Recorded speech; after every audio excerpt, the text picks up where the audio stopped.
got a title in and setting it up.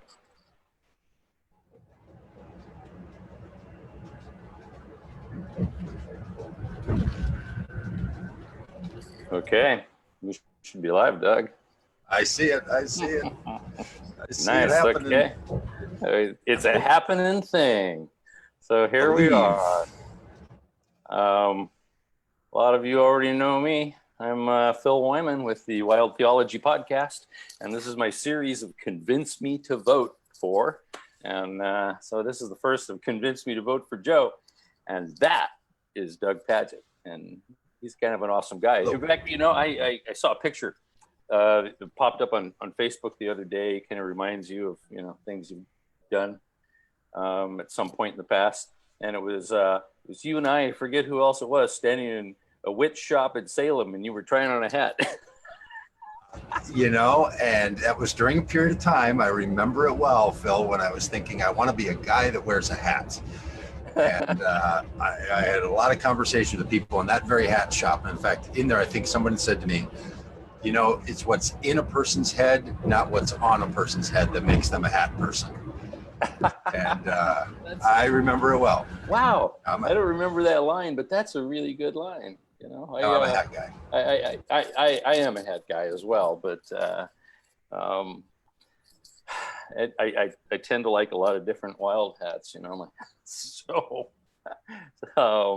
my typical one though is a Gore-Tex hat that looks like your outdoorsman thing, because I'm always in the rain, you know, when I'm traveling. So, Doug, tell us about you.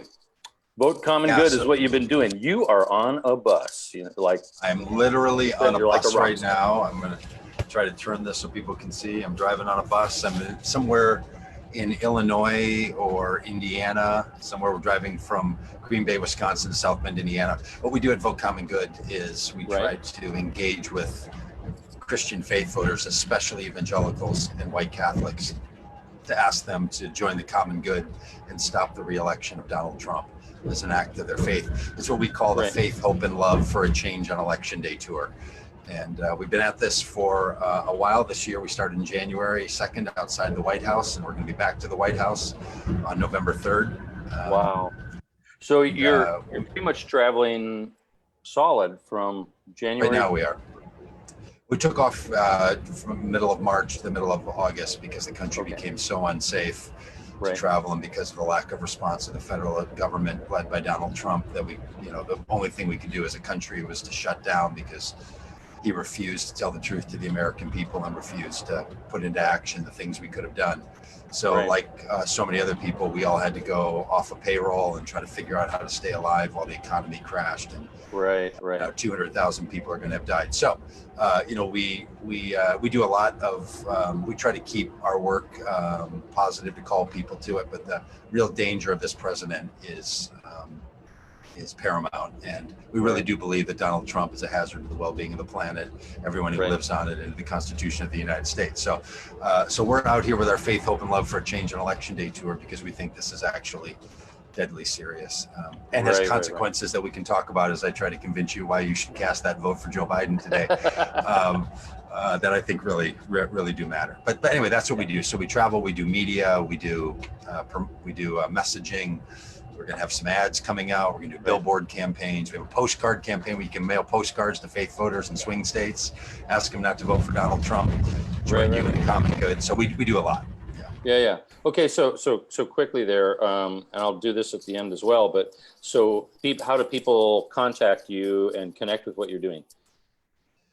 Yeah, so votecommongood.com is our website, and my email is doug@votecommongood.com. And I've also been a pastor for 30 years and done lots of leading stuff. So if you don't want to be in the Vote Common Good world, doug@dougpagitt.com is another way you can be in touch with me and the stuff that I do. But Vote Common Good's the way to go, because there's so many good musicians and poets and speakers and activists and so on. Yeah. Has Heatherland been following you around a little bit? She is not on this one. Lots of different friends and family are, you know, engaging in different ways, and you know, it's never-ending list of reasons why people can and can't be part Oh, of this kind of thing. absolutely. Yeah. It's sort of bizarre. Yeah, I just remember right her now being in with you in COVID, Salem. yeah, well, I have long said there's no reason for anybody who talks for a living like I do to travel without musicians and poets and artists. There's just no reason to do your thing without those people. So okay, so let's get to it. So here's where I'm coming from. Back in the last election, if you found me on Twitter, I was #NeverHillary, #NeverTrump. Right? I was stuck in this terrible place of I don't like any of these options, and for quite a while I've been not quite actively, but in some way promoting the idea of we should be pushing for third-party candidates and trying to break a two-party system that sometimes gives us false options, as there's only extremes. Yes. And the game doesn't seem to have changed significantly in 2020, except there is the issue, like you're saying, that Trump could present us a clear and present danger. Yes. Right? And the more a book a day seems to be coming out lately, and a bestseller a week about the crazy things that have been going on within the Trump administration. So a lot of my friends, like myself, are stuck in this place of why should I vote for Joe? Well, look, okay, so this question about third parties, other options and all, look, I'm with you. I wish there were more options. I will say, I think that in my own argument, and friends disagree with me all the time, that I'm not sure 3 is going to get us much more than we have with 2 or even 4. So at some point, elections become binary choices. But really the work that needs to be done for any kind of alternative options need to be done before we get to election year. So, especially at the presidential level. So for those of us who care about this issue, which I know you do, let's get busy on November 4th to start working on 2024 so we have another option and not wait for someone else to produce that. But at this point, we're in an election year and the process has brought us to 2 primary candidates. Now, I will remind you, and you will know that when you go to vote for president, wherever your ballot is, there's going to be more than 2 names on that ballot. Right. So we don't only have a 2-party system, we just have 2 major parties, and one of the 2 people from the major parties is going to win.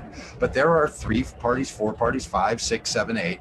It's one of the reasons that I argue that I don't think having more parties is going to be the answer to this, because we already have more than 2 parties. And so you could vote for a Green Party, you could vote for a Constitutionalist Party, you could vote for I have stuff bouncing all over the bus here. So all that to say, yes, I get it, it's true. But then at some point, someone's going to be the president of the United States. One person's going to be the president. We only have one at a time. Even after November 3rd, when I believe Joe Biden is going to win this election, we still only have one until Joe Biden is sworn in, when constitutionally Donald Trump's term is complete. So it's going to come down to one. So part of the reason that I'm going to suggest you vote for Joe Biden is that the country, this metaphor, the country's on fire. One guy has a gas can in his hand. The other guy has a fire hose in his hand. Now, one fire hose isn't enough to put out this fire. It's going to need all of our fire hoses. We're all going to have to work to save this country. We're all going to have to work to rebuild what the Republicans and this Donald Trump have done to destroy the well-being and the competency of this federal government. So we need to get all of our fire hoses to put this out. But what you don't want to do is vote for the guy that has the gas can in his hand. He's an arsonist to the Constitution. He's an arsonist to the economy, and to vote for him and to do anything but help the person that has the fire hose in his hand, as limited as that fire hose is. Now, look, Joe Biden's not the solution to all of our nation's problems, but the president shouldn't be the problem. And because and people are going to say, especially if they're Trump supporters, they're going to say, "Oh, look at this guy in his goofy blue hat. He's saying the primary reason to vote for Joe Biden is to not vote for Donald Trump." And they're kind of right. The most important reason, the biggest reason, the reason that compounds on all the other reasons is because the other guy is unbelievably dangerous and incompetent.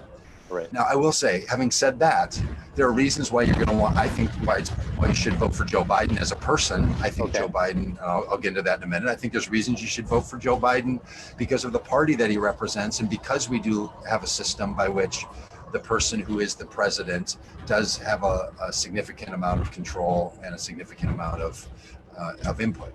Now, Right. So I'll make those arguments. Now, I will say that one of the things I've pushed for about 15 years, and no one's listened to me yet, so I won't believe they will after today, is that I wish the presidency was a nonpartisan role.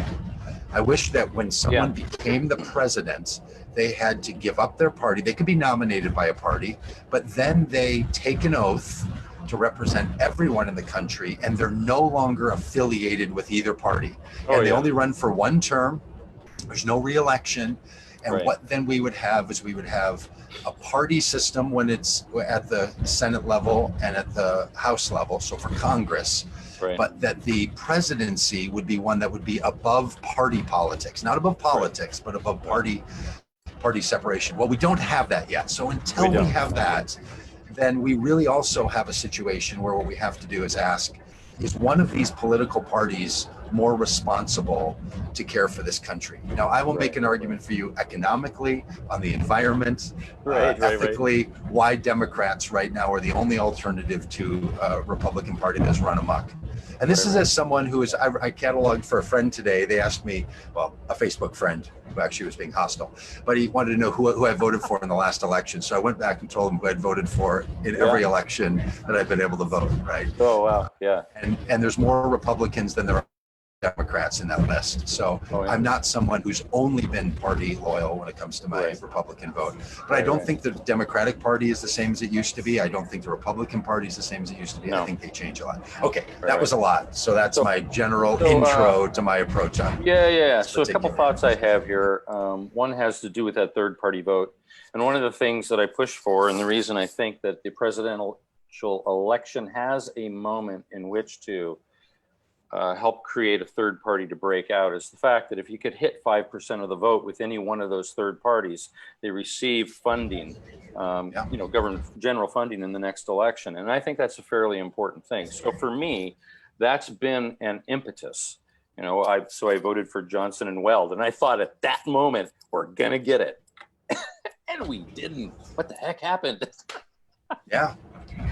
Because hitting the level, I mean, for people who don't know what you're talking about, to be considered a major party in the rules that we currently have under the Federal Elections Commission stuff. And I'm nerding out like in my pastor days where I nerd out about the meaning of Hebrews 4 or something. For the Federal Elections Commission to grant federal backing to a major party, you have to have a certain amount of support in the country, and they've established a percentage amount to get there. So to your point, for all the people who are saying, look, I'm voting not only because I want this candidate, but because I want to help a particular party rise to a level of national prominence. Now, look, I don't think as citizens we do enough to organize to make our own political and presidential aspirations come to life. And instead of blaming the other systems for people that want to support Democrats and Republicans, instead of blaming them for being organized and having the power that they have, we should get busy and organize. And people should organize more significantly. I think some of these fractured independent parties should come together and pool their resources and find a way to do that. There's a lot of split. So we really do have to work. And frankly, you have to start working at the state level. Like I come from a state where we had an independent candidate as our governor. Now, I think he was a disaster as a governor, named Jesse Ventura. And it wasn't great, but there's other independents. Bernie Sanders is an independent. Yeah, he was. Bernie Sanders is an independent, and other members of Congress are independent. So they exist, but they don't organize. I mean, the closest I can think of is maybe back to Ralph Nader, and maybe before that, Ross Perot. Ross Perot got like 19% of the vote. Yeah. And that's why we have Bill Clinton as a president, right? You pull Ross Perot out of that, and George H.W. Bush wins that election. Yeah, my estimation.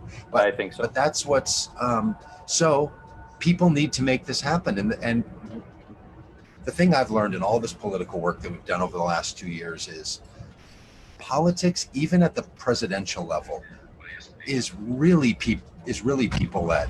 it's incredible. Like, you can say to yourself, there's all this power, but we traveled around during the primary season in January and February and March.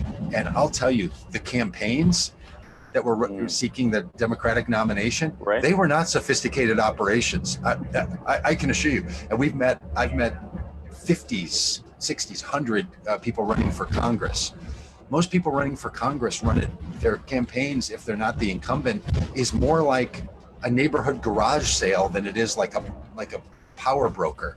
So please don't tell yourself that all of this is rigged. Now, I know you're going to hear from other people that it's all set and it's all rigged. I don't believe it's true, just because I've known too many people who've been running for office and then end up winning. We've supported a lot of candidates who win, and we were there at their campaigns and engaged with them when they didn't have a chance. And it's not like no one can ever break in. We can have a different political system. But if we don't vote for Joe Biden in this election, or if Donald Trump wins, or if you're thinking you're going to vote for Donald Trump and you don't sit this one out, the level of damage that this is going to cause. And I mean, if you want to send this country into an emotional spiral around politics, give this guy another 4 years. I'm with you on that. Nobody could convince me to vote for Trump. or Joe Biden, maybe. Or Joe Biden. And look, and that's okay, right? Like, first of all, every one of us needs to have the freedom, without being cajoled, without being browbeaten, without being insulted, without being emotionally badgered, to place our vote for who we want. And our own conscience really, really should drive us. And our organization's literally called Vote Common Good, which is in contrast to vote your political party or your habits. Vote, make the common good your voting criteria, and whatever you determine that to be, we would like to join you in cheering that on. And I know a lot of people are voting. People are voting their own pocketbooks or their fears. So often, and somehow we can't get back to the place where Kennedy asked us, ask not what you can do for your nation, what your nation can do for you, but what you can do for your nation. And unless we revert to that somehow, come back to it, I don't know how we survive as a nation down the long road. It's not going to be pretty. It's not going to be pretty. It's going to look like the last 4 years, frankly, where it's everyone out for themselves and a bunch of, where literally you don't know what's factual and what's made up, and you don't know what's this and that. So I think there's a there's a lot. So a big part of this particular thread of the podcast, Convince Me to Vote For, is to talk with people who have radically different opinions, or at least considerably different opinions than I might have, in order to model how do we actually talk through this when we disagree. So me talking with the Trump voters was really it was a big gap. This is a smaller gap, but there's still a gap. And so some of the nuts and bolts, really tough questions that people have. Of course, there's the pro-life thing. And one of the scary issues about the pro-life question is that Biden made a statement that he plans to codify Roe v. Wade. And for those who would be pro-life, that then becomes, for some of them, it's a terrifying thought. What do we do with that? So look, I think a lot about abortion. I'm sure you do as well. And I know a lot of people who do. And I will say that there's a difference between those who want to criminalize abortion and make it unavailable. What I will use an economics metaphor here and say they want to work on the supply side. In other words, they want to make it unavailable. I think the more righteous way to behave is to work on the demand side. In other words, let's create the conditions by which people can choose an abortion less often than they currently do, and that abortions are not needed by the person. And if you want to do that, you vote for Democrats, because the statistics have been clean and convincing over the last 50 years that when Democratic policies are in place, abortion rates go down. When Republicans' policies are in place, abortion rates go up.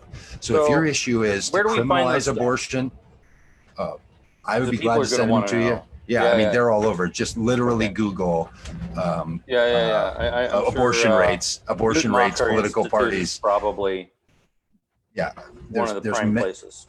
Yeah. There are many of, we're just pulling over here. I just didn't know what's going on. There are many of them, and there are many places where you can get these statistics. But here's what I will argue. I know that some people say that's not of concern to them, right? They do want it to be criminalized, and they want it to not be available.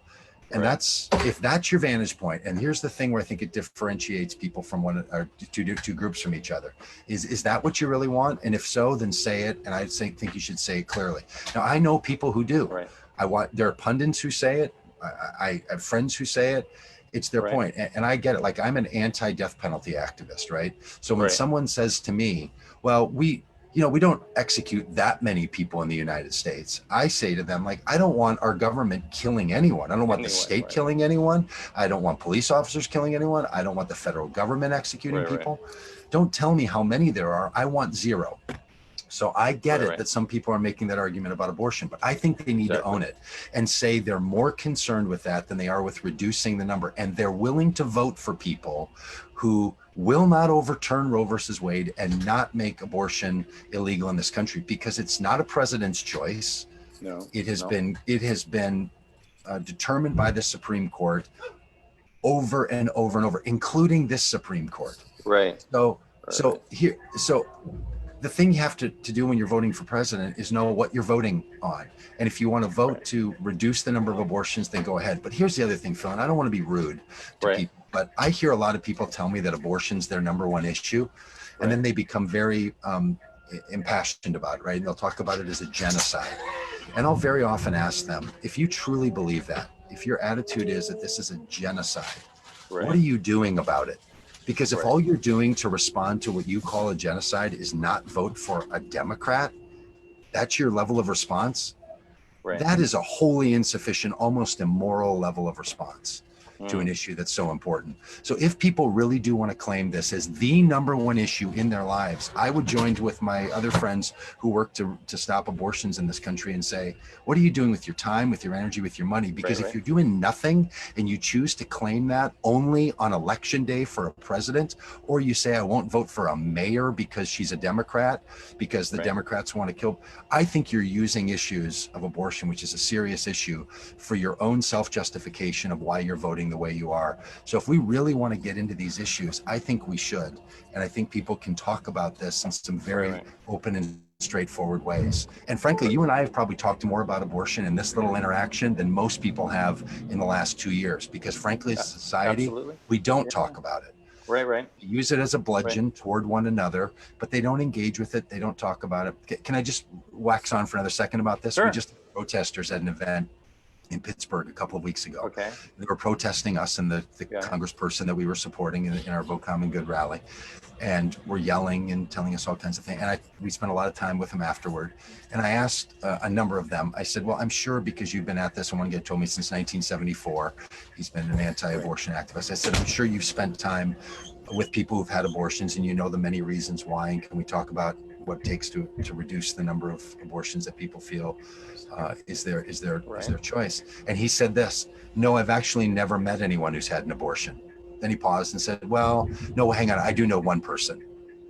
And I said, so you've been an anti-abortion activist, you're standing out here speaking to us, and you've never talked to anyone about the set of conditions that were in place? He said, yes, that's not my concern. My concern is making it not available. So look, just know what point you're making if this is something that really is important to you.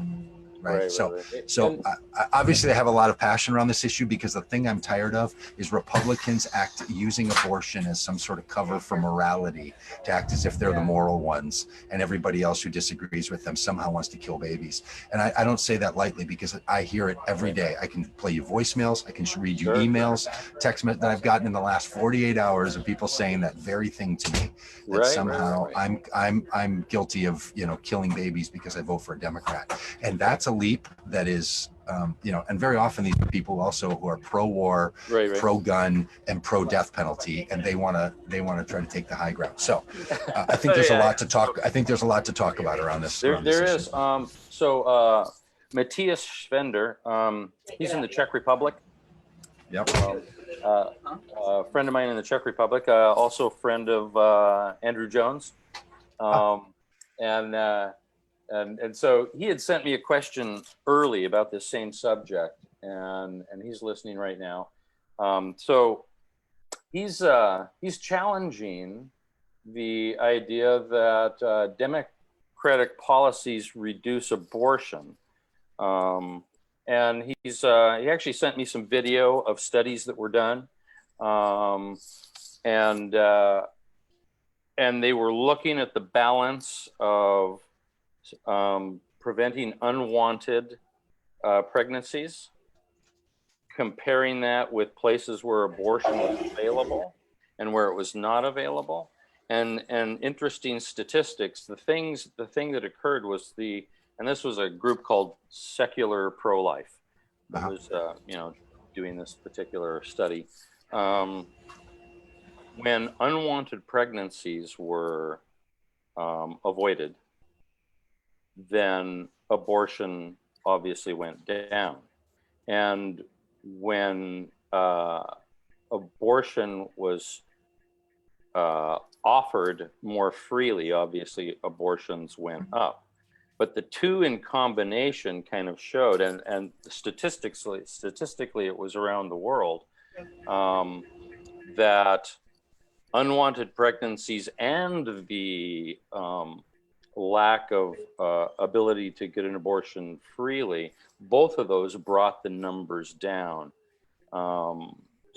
And wherever there was the freedom and the unwanted pregnancies together, obviously it rose high. So it was a more complex matter than the Guttmacher Institute, which has been doing studies for decades now, right since '74. It was a more complex issue, and so they were in a sense saying we need to have a more full approach to this thing, in the way that you're saying. We need to get our hands dirty and go into the fray, as it were, if we're going to be concerned about this issue. But yeah, so Matthias is challenging that and saying, what do we do when I'm looking at statistics that tell me that he doesn't think that that's a valid thing? That then you've got two friends on two sides that tell you two different things. I know.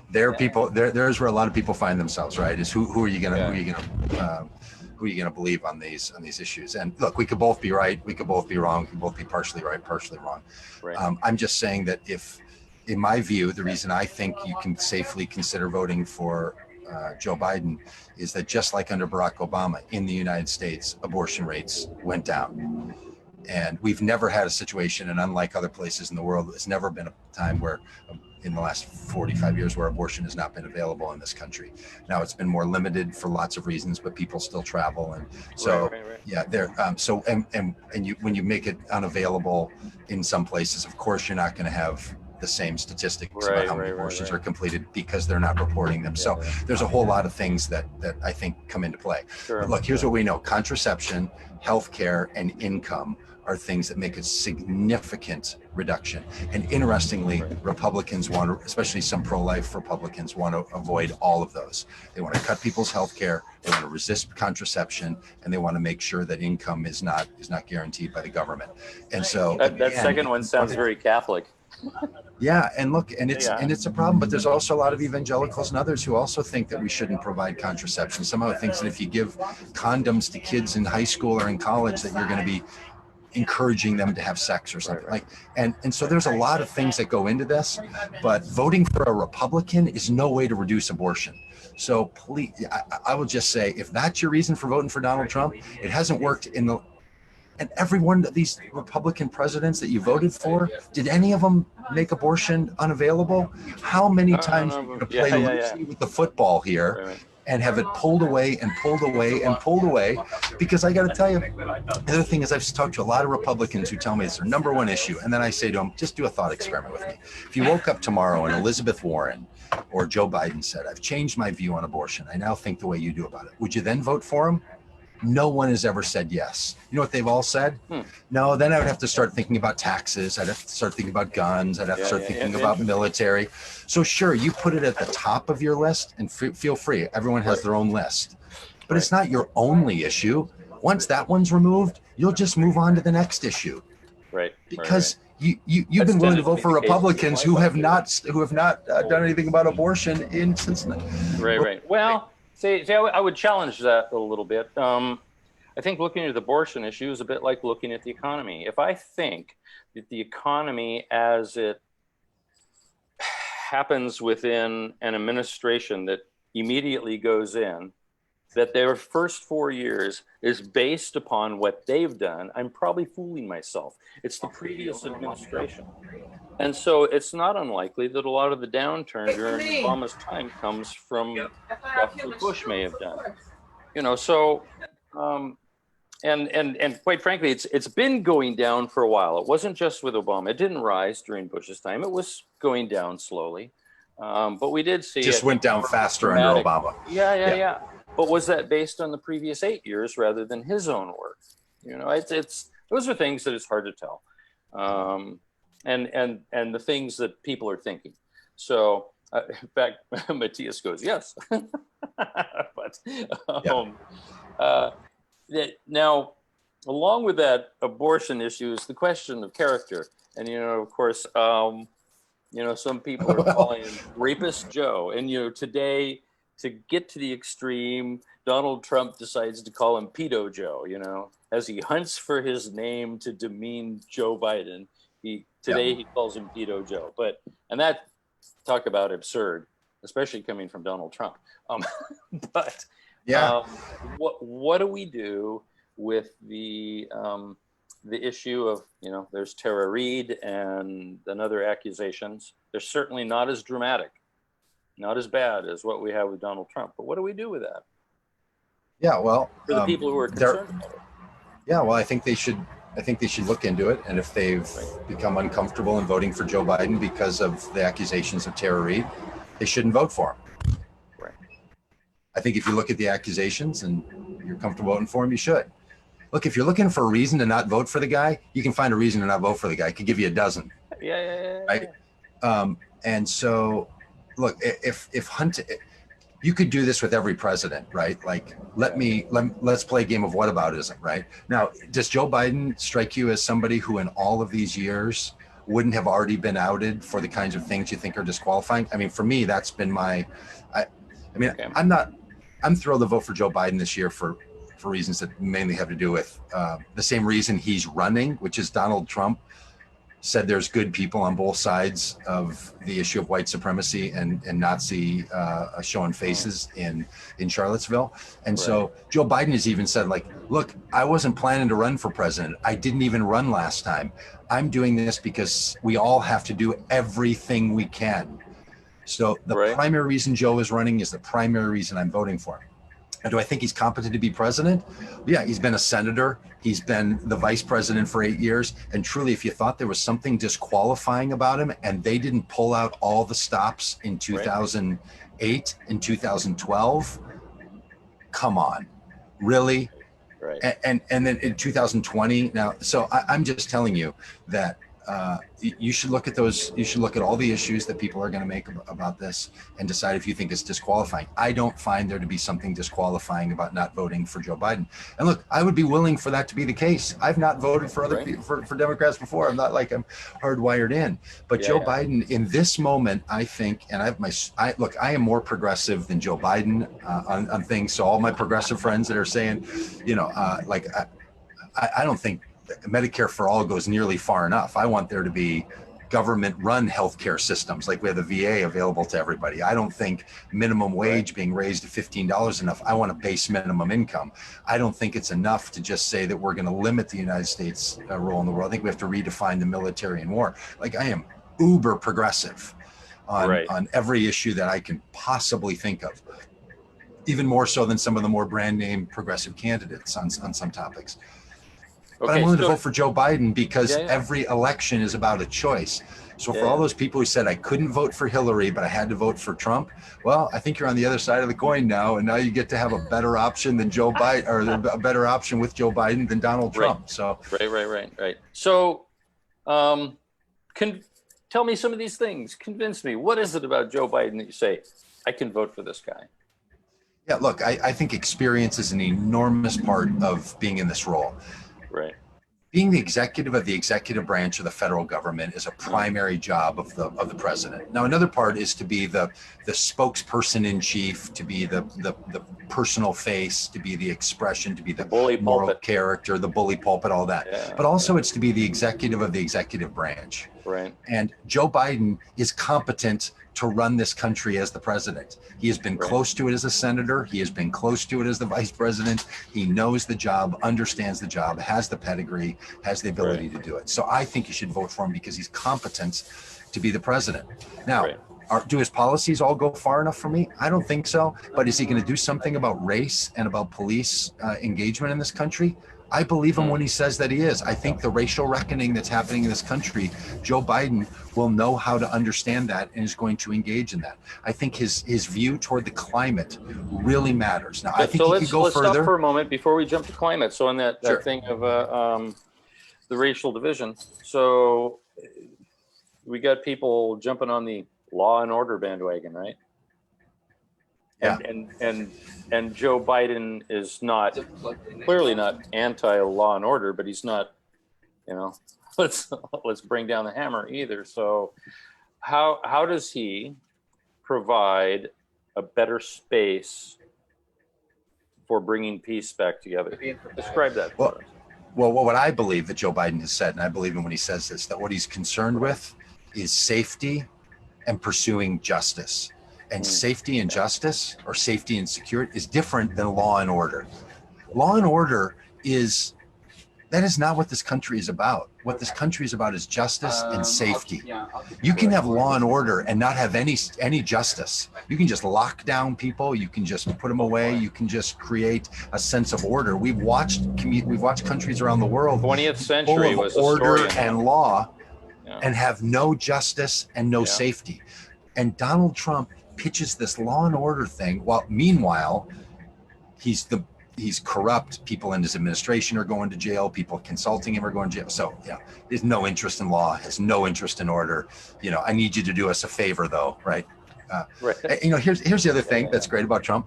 Trump wants to give everybody a nickname so that he'd be like, well, it's Sleepy Joe. You know what's something about Trump is his name is the nickname. You don't have to give him a nickname. It is the derogatory statement, right? It's like he's so Trumpian, like it's really something. So it's not even like he's law and order Trump. He's just Trump. And what Joe Biden is arguing for, I think with Kamala Harris as an advisor for him as the vice president and the other people he's put around him, I think he's taking very seriously the mistakes made in the 80s and 90s and early 2000s. Right. I think he's taking very seriously the need for racial reckoning in this country of our history and our current situation that'll be taken seriously in a way that no other administration has had the opportunity to respond to in this present moment where we find ourselves. So I think on that issue, Joe Biden has not only the trust of people in this country, but I think that he has the trust of the activists in this country to a certain degree. Now, he's going to have to earn it, and every president should have to earn it every single day. And I like the idea. One of the reasons I want you to vote for Joe Biden is I like the idea that he's going to have to earn the votes of the Trump people. Right? Or he's going to have to earn the confidence of the Trump people who didn't vote for him. And I think Joe Biden will do it. And he also has to earn the trust and the confidence of those who are more progressive than he is, like me and others. Right. So I like it that a guy has the pressure coming on him from both sides and he has to take seriously. And I think he's committed to that. I think his own personal qualities of empathy, but I think his ability to put a cabinet together and to be someone who's pressured on both those who didn't vote for him because he's not progressive enough and those who didn't vote for him because he's not conservative enough is the right place to be. In fact, in my own view, I think a president should be in that middle space, pressured by both, rather than trying to drag everyone one way or the other. Yeah. And similar to you, I'd like to take, as it were, the politics out of it, or maybe throw the politics deeper into it. I'd like to split the president and the vice president from being one vote to potentially being from a different party. That's how it originally was. Yeah. You know? And it'd be wonderful to see that again. Yeah, no, I'm with you. I just, I've chosen that I think being a nonpartisan role would be better than having one of each. Because the power of the vice presidency is nowhere near the power of the presidency. The vice president is an advisor without constitutional power other than being the head of the Senate. So they're not equals. That vice is a qualifier on the presidency that is meaningful. So I think we need to have a greater shift. And look, I wish a president would say, when I become, even if it's not in our constitution, the president would say, and I wish Joe Biden would say this, today I become a president of all of the people, and I'm going to forego. A president could just offer up foregoing his own allegiance to his own party, right? It doesn't take a constitutional shift. It just takes the right candidate, Pagitt 2020 for president, to make that happen. Right? Yeah, I'd love to see something like that happen. So we have started a bit of a debate on the Facebook page of the abortion issue. Of course, they're going at that, which is good. It's and look, I'll tell you one of the reasons why is because people have spent 40 years curating up the ability to debate that. Right. Well, and you know what? It's an interesting thing. So for those who are pro-life, the one thing that became a benefit, and it may be the only thing that became a benefit during Trump's time, is it's back in the discussion where it wasn't a discussion point at all before. So for those who are pro-life, they can say, we're talking about it again, right? Well, look, I wish we would talk about it more in this country. I wish both political sides would talk about it. I'm not sure they talk about it. I think there's still a lot of yelling about it. I think there's a lot of claiming it. I think there's a lot of using it. Right. But, the people that I know who work on issues of healthcare and work on issues of pregnancy and abortion on all sides, I don't think they feel like people are really engaging the issue. I think they feel like people are using the issue again fighting about it, for their own purposes, right? And these are same people that want to use this as a reason so they can protect their taxes, so they can protect their narratives of other issues. Right. And it's a little look, and Christian and white nationalism. And you tell me the number of people that are arguing on some of these same sides that are also making arguments of white nationalism, and it's disturbing, at least to someone on my side. And look, we've seen that on the road. Oh, dude, we see it all the time. Really? Yeah, I mean, I had a woman say to me at a rally that we were at. She said, when I said something about wanting to create a context in which people weren't harmed by guns in this country, and she said, "Oh, you're never taking the gun out of my hands. And if you or any of your Black Lives Matter supporting people ever walked into my house, I'd shoot you dead myself." Right to my face. Wow. Yeah, you and your Black Lives Matter supporting friends. Now, what is she talking about? I don't think she's talking about you. Wow. Yeah. Well. Yeah, it'd be anybody. Yeah, like hello, Pittsburgh. Right, in Pittsburgh. Right. Oh, really? Wow. What a tough place to even say that. Right. So, and we hear it all of the time. I mean, we were just at a Trump store, a brick and mortar Trump store selling Trump flags, and you wouldn't believe the kind of stuff that you see in those flags and placards in Green Bay, Wisconsin. Really? Okay. Yeah. It wasn't open when I went by, but boy, I saw one that was really crazy looking in Arizona as I was coming back from Sedona. Wasn't far from Sedona. A Trump. And I'll tell you, I mean, I wish I could show you the picture. If people want to see, they can see it on my Facebook page. I posted it. When they have a flag out in front with Trump, and the way he's holding his hand up, it's impossible to not see that as a Nazi salute. Oh my gosh. It's like, if you don't see that in it, just look again, right? There's a thing going on here, from QAnon to the white nationalists, right, to all the little hand gestures that the police are doing, so white nationalism, and we know, even the Justice Department has declared white nationalism to be a terrorist threat in this country. Absolutely. It's a big deal, and it is, yeah.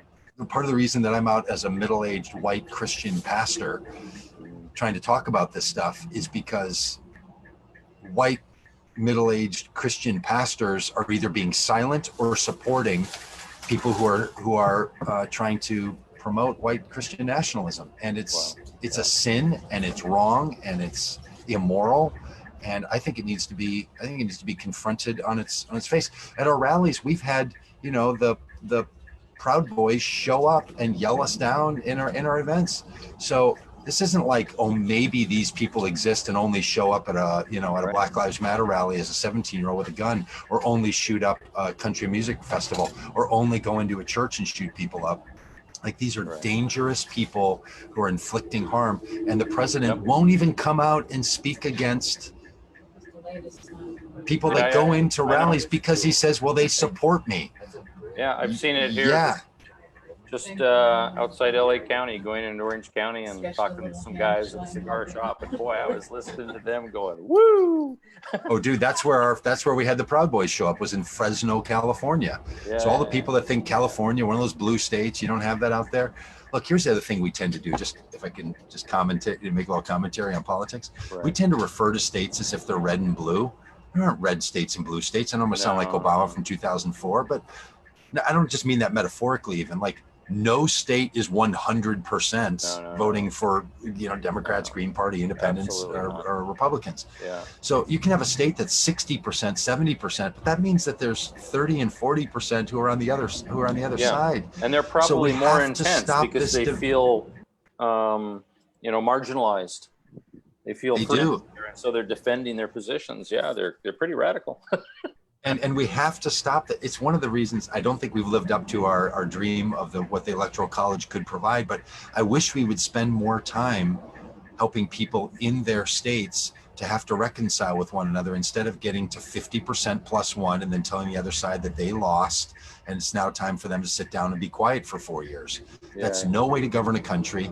And Donald Trump does it all the time. He literally refers to my states and not my states, and a possessive nature. And I don't think Joe Biden's going to do that. I think Joe Biden understands how to be the president of the United States, and he's going to do it in his own way. And I think his role of being the president is something worth supporting him in this election. So some of those other points you were kind of moving toward green politics there just before I think he's better on the environment, right? I really do. And I think the environmental issues matter for this, for the future of the world.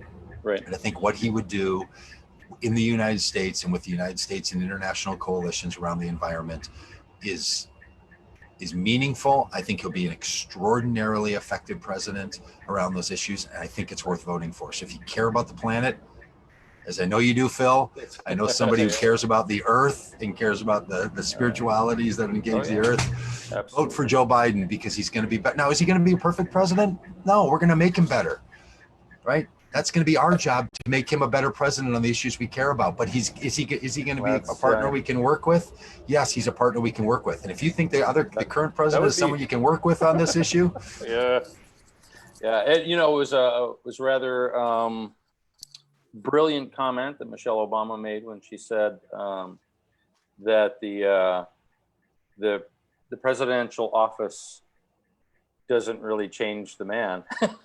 It reveals the man. It reveals the man. That was a brilliant comment, and that it somewhat goes to my thoughts about power and where I stand in thinking about this. I think we're a bit mistaken when we say that absolute power corrupts absolutely.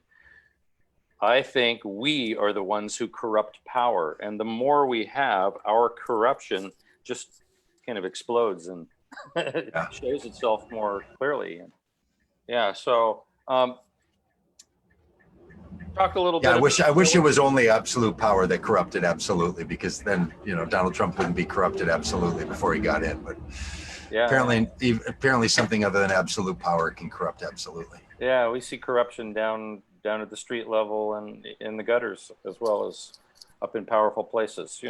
Corruption is something different than access to power. So tell me a few more things about Joe Biden. Why? So I think what do you like about it? Well, I like his affect, right? If you're talking about just him as a person, I like the fact of how he is as a human being. I like how he seems grandfatherly, especially now.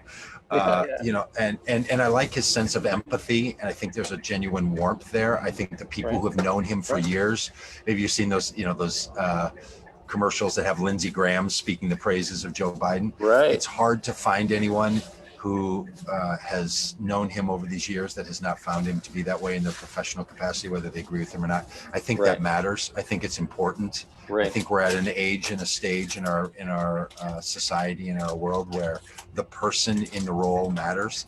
I wish the presidency wasn't as personal cult-like following as it's become in the 200 and X number of years for this country, all the way back to George Washington and us, making sure that we all knew that he didn't chop down the apple tree and so on. Right. So I think we have to do a little bit to not venerate people who become the president and stop acting as if, but to look highly on the office as an active way to serve all of the people of the United States. The presidency, I'm just going to wax about the beauty of the presidency. It's the only elected role that represents everyone. Right. Senators don't represent everyone. Congress people don't. Only the president does that, and the vice president to a certain extent, but really just the president. So we need to have that person have empathy, which I believe Joe Biden has. I think there's a general kindness. I think there's an alertness. I think there's an awareness that is there. I think he has watched what I found to be an exceptional president perform that duty close up. And I think he will do it in his own way. And I think he's capable of being the right kind of person. And on policies, I generally like where he is on international affairs. He feels a little too comfortable with the military for my own take, but I'd like to nudge him that way. And if Joe and I could have, lunch a couple of times, I'd like to give him a little straight talk about that, about how having too big of a military footprint is harmful to the psyche of this country, and we need to right size it. So I think there's some things that he can make better, but his international affairs, his care for the environment, I think his view of the economy is right. I think he recognizes that the president has to steward parts of the economy for those who have no one looking out for them. The president's job fundamentally is to care for all of those, and that different parts of our society know how to care for different segments, but the president's responsible to think about all of them. I think he will do that.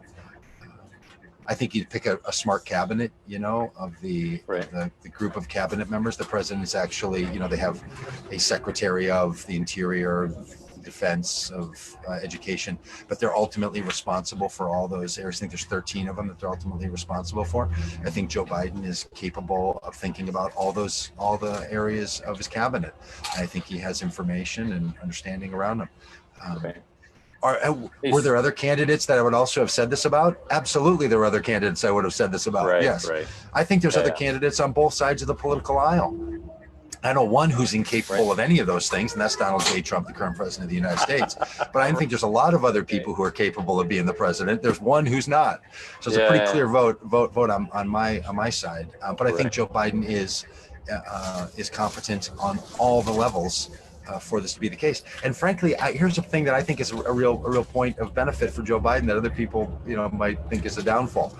And that is, I don't think anyone's going to run around having Joe Biden tattooed on their back or hanging a picture of him in their office or wearing a flag or flying a flag with his face on it like they do Donald Trump. I kind of want a president that people aren't venerating like that. It has to earn it. It has to earn the respect of the people. I like the idea that people aren't like fawning over him, frankly, as they did for Donald Trump, and as a lot of people did for Barack Obama, and as people did for Bill Clinton, and as people did for even some for George. Like, I like the idea that people are like, oh, you kidding me, that guy again? Well, let's let him earn it as the president and not have it be a celebrity match where we think that we want some sort of fashion advice or him to be our bully or him to be our stand-in. I don't want him to be a Rorschach test for every desire that we have. I want him to be the executive branch of the federal government, and I want him to be somebody who's going to work hard to represent us in the bully pulpit and internationally. And I want him to do that job. It's a hard job. Now, if you want to ask me what his weaknesses, I'll tell you. I don't want to be 78 years old and doing that job. I think he's old for this job. Yeah. It's like we're voting for the Pope this year. For the love. Right. And here's what we learned under Donald Trump is we've invested too much power in the presidency. So he's got to keep his faculties sharp. He has to stay consistent because there's too many things the president unilaterally does. Now, there's not the unilateral power of the president that William Barr thinks that there is and that Donald Trump thinks there is. And they've been ruining the presidency since back to Richard Nixon. And this goes all the way through Dick Cheney and Rumsfeld and all these guys who wanted a unilateral view of the president. If you don't know what I'm talking about, Google it. You'll know what I'm talking about.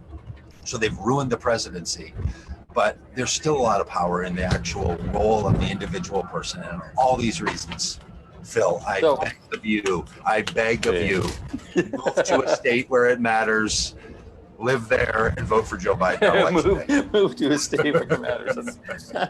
See, and that would be become a legal resident. Yeah, and that would be a far bigger concern for myself. But in the as you described it, the not quite accurate statements of blue and red states and whatnot, I've only lived in blue states. Yeah. And it's not like there's a debate of who's going to win, and either in Massachusetts or in California. And this is the number one argument against the electoral college. I think some real benefits to it is it's just a sheer popular vote. Everybody's vote seems like it doesn't feel like it's a foregone conclusion that your vote's going to already be counted out. So let me. Had that been the case, we would have run really different elections, and Democrats probably would have won even in 2000 and in 2016. But Republicans may have mounted a different kind of a campaign, so it's hard to know. Okay, so let me just hit something shortly here, just real quick. Kamala Harris. Thoughts on? Yeah, I think I like Kamala Harris a lot as a politician. I like her as a person. I like the way she has comported herself. I'm not as familiar. I'm only familiar with her role as a attorney general and chief prosecutor in California in sort of public ways, that being a while ago. She's more pro-cop than I am. I think the police system really needs to be defunded, and then reimagined as a safety and justice department, and not as a criminal apprehension department. So it's scary that the police are. I mean, they got the weapons of the military. It's outrageous. All right, peacemakers. Yeah, it is scary. Yeah. Outrageous. And I think we have to reimagine that. Now, is she the right person to do that? I don't know if in her role as a vice president, but I think she takes these issues very seriously, wants to take them seriously. And I think she is a person who understands the moment where we find ourselves. I think her personal pedigree says a lot and matters. I think it matters that she's a person with, a biracial background and a bicultural background. I think it matters that she's been a woman that has been in politics and been in the national spotlight. I think she brings a lot to bear because of the unique experience that she's had in that light. And I would have been proud to vote for Kamala Harris if she was asking to be president of the United States and Joe Biden was going to again be her vice president. I would have voted for him if they reversed the ticket and went the other way. Okay. Well, so we'll close it there. I'll tell you what. I'm a true believer in Biden-Harris. Can you tell? Yeah. I'll tell you what. And I'm not just bucking for a role in the administration. Convince me to vote for Biden is more convincing to me than convince me to vote for Trump has been. You're sneaking. But can I say this, Phil? Can I just give you this, that your vote, really close, that your vote is that the utilization of your vote is a tool in our democracy. It's not a statement of your personal preferences and beliefs. There's a lot of ways to state your personal preferences and beliefs.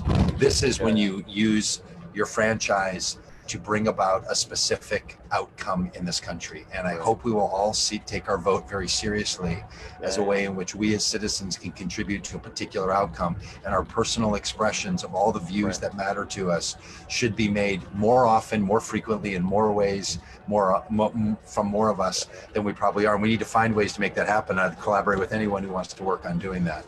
But at this moment, our vote is really something that's going to cause an effect in our society. And I like your argument that voting for a third party really does allow you to benefit those third parties. So if you're thinking of voting for Donald Trump at all, go third party. And if you're thinking about voting for Joe Biden at all, vote for Joe Biden. Yeah, and there's something to be said for, when people would say, oh, it's kind of the either or argument. If you don't vote for Joe Biden, you have voted for Donald Trump. But that's not true either. Yeah, I think I've lost you. Your audio here. Oh, there you are. I can still see you. Okay, yeah, your audio's back. I think it's your audio that's kind of coming in and out. not the video, but yeah, at It's least the man trying to shut me down. that's it. So it is half a vote less in a sense for Trump, Sure. even if it's not a full vote less. When somebody says I would, I vote Republican, but I can't vote for Trump. If they can't vote for Biden, it did diminish. Yeah, well, I really liked what I heard Senator Kamala Harris say about this. She said, when she was asked basically a question that was very similar to this in a news interview about a week or so ago, she said, "Look, no one owes us their vote. We have to earn their vote. Like, yeah. It's not a like." We have to get you to vote for us. That's our job, to get you to vote for us. I think she's right. You don't owe anyone your vote. So don't let someone tell you that not voting for someone is a vote for someone else. Make them earn it. Right. Now, I believe Joe Biden has earned your vote, Kamala Harris has earned your vote, and I believe that Donald Trump has earned for you not to vote for him. He has earned it, and it's payday on November 3rd, and you should make sure that we settle up in this country. But Joe Biden deserves to earn that vote and not be told that, well, if you're going to not vote for me, then that's like voting for Donald Trump. No, it's not. Donald Trump needs to earn your vote. Joe Biden needs to earn your vote. Right. And let him get out and earn it. Don't give it to anyone because somehow you're stuck in some old story, or you feel like you've got to honor some old thing, or you're still trapped in feeling like, God's going to judge you for voting for the wrong person. Look, if you still got a God going to judge you issue going on in your life, God's going to judge you for voting for Donald Trump, and don't do it. But if you don't, which I hope you don't, and if you do have it, drop that because it's not true. God's going to love you no matter what. And it's only God's kindness that leads to any change, my scripture teaches me. So Don't be fooled by this old threatening God narrative. It's not that. There's something better for you to step into than being fearful of God. So whatever's keeping you tied into old Donald Trump, be free on November 3rd. All right. I love it, Doug. That was great. Right. So I love you, buddy. Again, tell us about Vote Common Good and how people can contact you. Well, votecommongood.com. You can find out lots of what we're doing.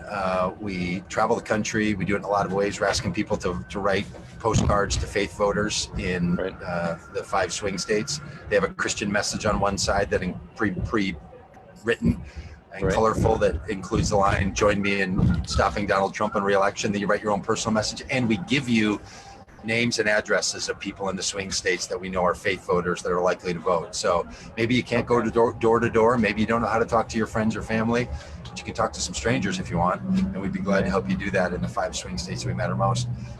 We've got materials to share. We do a lot of work with pastors and leaders and so on. So we'd love to have those people know how to talk about politics. You don't have to be partisan like I am. We can help you talk about it in more nonpartisan ways if that's something you're still hanging on to. I love what you're doing. So thank you, Doug. Thank you for being out there. Thank you. It's pretty brilliant stuff. So this is, I'm Phil Wyman. This has been the Wild Theology Podcast with Convince Me to Vote for Joe and Doug Pagitt. I love this guy, and it's been a good time. So go Joe. Thank you guys on Facebook for being a part of this. Thanks, everybody.